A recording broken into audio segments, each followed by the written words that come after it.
आज बात करेंगे एंड्रॉयड ऑपरेटिंग सिस्टम की। एंड्रॉयड से आप सभी वाकिफ हैं क्योंकि मोबाइल सबके पास है, टैबलेट आजकल कई लोगों के पास है। तो इसी के बारे में देखेंगे, लेकिन हम केवल इसका इंट्रोडक्शन पे ध्यान देंगे, इसके हार्डवेयर पे ध्यान देंगे और देखेंगे इसका सॉफ्टवेयर स्टैक कैसा है।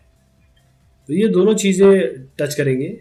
शुरुआत करते हैं एंड्रॉयड, जो सबसे पहले मोबाइल फ़ोन के लिए एक बहुत बढ़िया स्टेप है। अब सालों हो गए हैं एंड्रॉयड को, अब एंड्रॉयड मार्शमैलो चल रहा है आज मैं जब बात कर रहा हूँ आपसे। तो ये एक open mobile platform software stack है जो गूगल ने रिलीज किया है, और एंड्रॉयड उन सारे मोबाइल डिवाइसेस पे चल सकता है जो कंपनीज ओपन हैंडसेट अलायंस यानी कि होता है कि एक ग्रुप बनाया है इन्होंने। तो ओपन हैंडसेट अलायंस का जो ग्रुप बना हुआ है उन सभी के मोबाइल डिवाइस पे ये चलता है। तो एंड्रॉयड अगेन एक मोबाइल ऑपरेटिंग सिस्टम है जिसको गूगल ने बनाया। लिनक्स कर्नल पे बेस्ड है ये, यानी कि जिनको लिनक्स ऑपरेटिंग सिस्टम के बारे में आइडिया है, समझ लीजिए लिनक्स जैसा है ये कुछ। और प्राइमरीली इसका जो डिज़ाइन बना है वो टच स्क्रीन मोबाइल डिवाइसेस जैसे स्मार्टफोन्स हो गए हैं, टैबलेट्स, उनके लिए ये बनाया गया है। और सबसे पहली बात है कि इसका जो यूज़र इंटरफेस है, क्योंकि आप लोग इंटरैक्ट करते हैं इसके यूज़र इंटरफेस से ही है, तो डायरेक्ट मैनिपुलेशन क्या क्या चीज़ों का होता है, जैसे आपके जेस्चर्स हैं, रियल वर्ल्ड एक्शंस क्या क्या होते हैं। हाथ आप देखिए, आप खुद अपना राइट नाउ हाथ हिलाइए, आपको स्वाइप कर सकते हैं, टैप कर सकते हैं, पिंच कर सकते हैं। ये तो स्वाइपिंग, टैपिंग, पिंचिंग, ये सारी की सारी जो है वो ऑन स्क्रीन ऑब्जेक्ट को मूव करती है, और साथ में आपको वर्चुअल कीबोर्ड भी मिलता है टेक्स्ट इनपुट के लिए। तो इसके लिए डिज़ाइन किया गया था। तो आज की बात अगर मैं करूं तो एंड्रॉयड का लार्जेस्ट, सबसे ज़्यादा इंस्टॉलेशन बेस है बाकी सारे ऑपरेटिंग सिस्टम को अगर आप लें तो इसकी शुरुआत हुई थी एंड्रॉयड इनकॉर्पोरेशन से। एंड्रॉयड आईएनसी ने इसको बनाया था, फिर गूगल ने 2005 में इसको ख़रीद लिया, गूगल ने 2007 में इसको अनवील किया।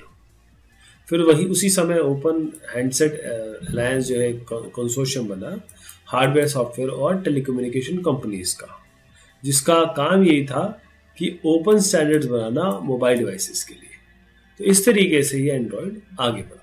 और अगर आप जुलाई 2013 का डेटा लें तो गूगल प्ले स्टोर, जहाँ से आप ऐप्स डाउनलोड करते हैं या फिर एक तरीके से एप्लीकेशंस डाउनलोड करते हैं और चलाते हैं अपने इसमें सिस्टम में, उसमें 1 मिलियन एंड्रॉयड एप्लीकेशन, जिसको ऐप्स कहते हैं, वो पब्लिश्ड है और 50 मिलियन एप्लीकेशंस डाउनलोड की जा चुकी है।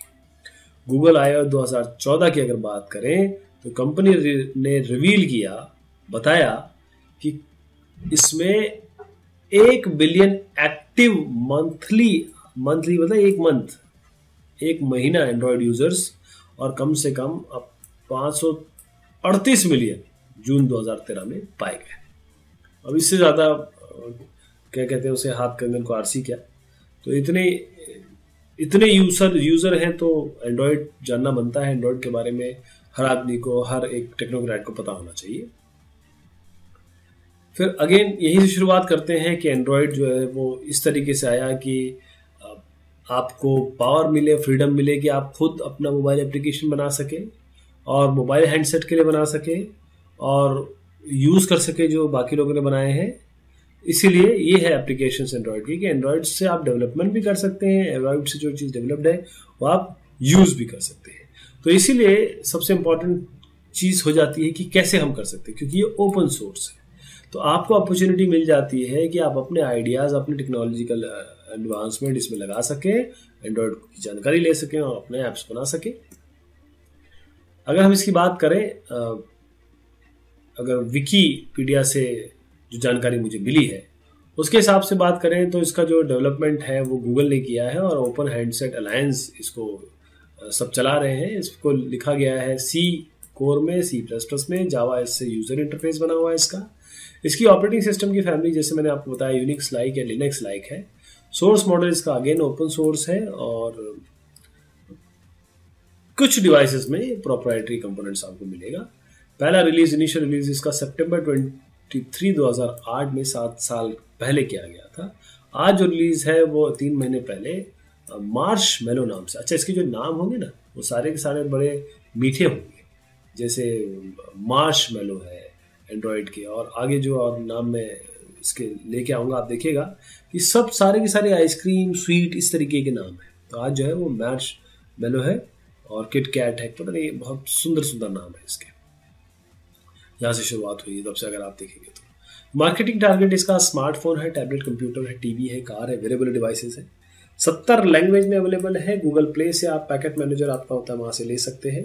प्लेटफॉर्म 32-64 बिट है। ARM आर्किटेक्चर इसका प्लेटफॉर्म है।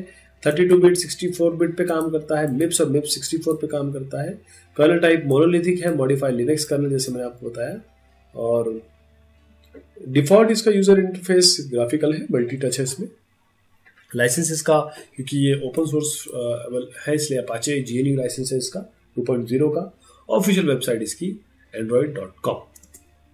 तो हार्डवेयर, जो मेन हार्डवेयर प्लेटफॉर्म है एंड्रॉयड का, ARM architecture, ARM version 7, ARM version 8A architecture है। और साथ में x86 यानी 32 बिट और MIPS आर्किटेक्चर, ये भी आपके उसके बाद के वर्जन सपोर्ट करते हैं। अब देखिए, जैसे मैंने आपको बताया था कि क्या क्या नाम है, तो एक लॉलीपॉप देखिए, तो एंड्रॉयड 5 जो लॉलीपॉप था उसके बाद 64 बिट वर्जन भी सपोर्ट होना शुरू हो गया 32 बिट वेरिएंट्स के अलावा के साथ साथ।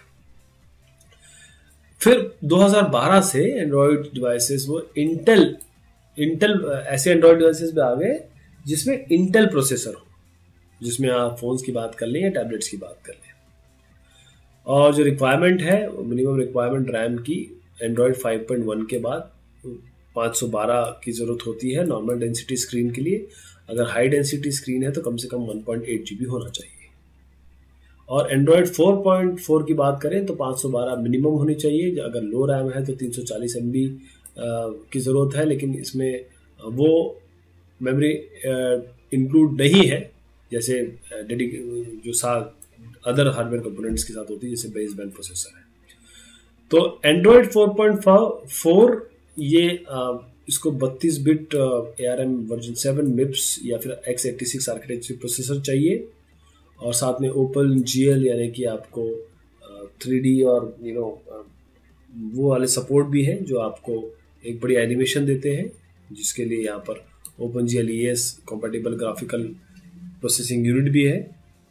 और एंड्रॉयड डिवाइस में इसके अलावा केवल जो मैंने आपकी बात की, इसके अलावा भी रैम और ये जो आपके आर्किटेक्चर्स हैं, उसके अलावा इसमें ऑप्शन है video camera, GPS, orientation sensors, dedicated gaming controls, accelerometers, gyroscopes, barometers, magnetometers, proximity sensors, pressure sensors, thermometers, touch screen, ये सारी चीज़ें इसमें हार्डवेयर इसका सपोर्ट है। केवल स्मार्टफोन और टैबलेट के अलावा ये जो है रेगुलर PC हार्डवेयर में भी चल रहा है। आपके कीबोर्ड और माउस के साथ के उसको भी कीबोर्ड और माउस से भी चला सकते हैं इसको। और साथ में आपका ये देखिए कस्टमाइजेशन भी यहाँ पर हो रहा है, कस्टमाइज भी कर सकते हैं। एंड्रॉयड 4.4 के लिए किया गया एंड्रॉयड 32 बिट प्रोजेक्ट में। अब चाइनीज कंपनी ऐसा PC और मोबाइल ऑपरेटिंग सिस्टम बना रही है एंड्रॉयड के ऊपर, ताकि compete किया जा सके माइक्रोसॉफ्ट विंडो और गूगल एंड्रॉयड से। देखिए, ये विकीपीडिया से ही मैंने जानकारी ली है। सॉफ्टवेयर स्टैक की बात करना बहुत आवश्यक है। लिनक्स कर्नल के ऊपर मिडिलवेयर है, लाइब्रेरीज है, APIs जो C में लिखी गई है, और एप्लीकेशन सॉफ्टवेयर जो है वो आपके एप्लीकेशन फ्रेमवर्क जिसमें जावा कंपैटिबल लाइब्रेरीज है, जो अपाचे हार्मोनी जो नेक्स्ट वर्जन एंड्रॉयड यूज़ करेगा OpenJD के। तो लिनक्स कर्नल के ऊपर आप ये सब मिलेंगे। मैं इसका डायग्राम भी आपको बताऊंगा, उसमें और अच्छे से समझाऊंगा। तो जो डेवलपमेंट है लिनक्स कर्नल वो इंडिपेंडेंटली चल रहा है एंड्रॉयड सोर्स कोड बेसिस के। ये दोनों अलग अलग अपने डेवलपमेंट चल रहे हैं। तो 5 जो वर्जन था एंड्रॉयड जो है डेल्विक यूज करता था as a process virtual machine. अगर इसमें साथ में जस्ट इन टाइम कंपाइलेशन था जो डेल्विक को रन करता था डेक्स कोड में। जो अल्टीमेटली क्या किसको कन्वर्ट करता था, जावा बाइट कोड। जैसे अगर मैंने आपने ध्यान दिया हो सी प्लस प्लस और जावा से की यूजर इंटरफेस तो इंटरफेसिंग थी। तो 5 के बाद, इस वर्जन 5 के बाद डेल्विक, ये डेल्विक नाम थोड़ा सा याद कर लीजिएगा, वो एक तरीके से जावा वर्चुअल मशीन या जस्ट इन टाइम कंपाइलर की तरह काम करता है और जावा बाइट कोड में कन्वर्ट करता है। और फिर उसके बाद एंड्रॉयड 4.4, ये एंड्रॉयड रन टाइम ART, एक नया रन टाइम इन्होंने यहाँ पर आया उसके बाद, जिसे जो यूज़ करता है use ahead of time, AOT compilation. तो ये क्या करता था, it compiles the application byte code, सीधा बाइट कोड को मशीन कोड में इंस्टॉलेशन के समय, एप्लीकेशन इंस्टॉलेशन के समय ही कन्वर्ट कर देता था। तो दिसंबर 2015 की अगर बात करें तो गूगल ने जो अनाउंस किया है कि भाई आगे जो जावा का इम्प्लीमेंटेशन होगा वो OpenJDK के तहत होगा। तो एंड्रॉयड की स्टैंडर्ड सी लाइब्रेरी, जिसे हम बायोनिक भी कहते हैं, ये सी लाइब्रेरी है स्टैंडर्ड। ये गूगल स्पेसिफिकली एंड्रॉयड के लिए गूगल ने बनाया था, जो डिराइव किया है BSD स्टैंडर्ड सी लाइब्रेरी कोड से।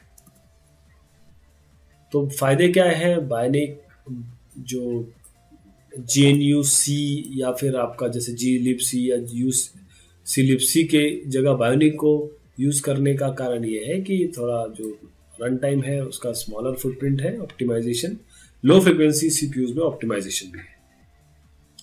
तो डिफरेंट लाइसेंसिंग मॉडल पे जाने के लिए गूगल ने 2012 में वो ब्लूटूथ स्टैक पे गए, GPL लाइसेंस ब्लूजेट को छोड़ के Apache लाइसेंस ब्लूड्रॉइड पे। तो ये आपका लाइसेंसिंग स्कीम में भी चेंज आप देखिए सॉफ्टवेयर स्टैक के अंतर्गत। तो एंड्रॉयड में कोई native x Windows system support नहीं है और ना ही ये पूरे GNU लाइब्रेरीज को सपोर्ट करता है। तो इसके लिए क्या डिफिकल्ट हो जाता है कि जो एग्जिस्टिंग लिनक्स एप्लीकेशन या लाइब्रेरी है उसको एंड्रॉयड में लाना, लेकिन until version R5 of the Android. तो इसके बाद आप आराम से इस वर्जन के बाद आराम से native development kit but support for application written completely in C and C++। इसके बाद जो है वर्जन R5 के बाद आराम से आपके कम से कम C++ का सपोर्ट तो मिल गया जो डेवलपमेंट होते हैं उसमें।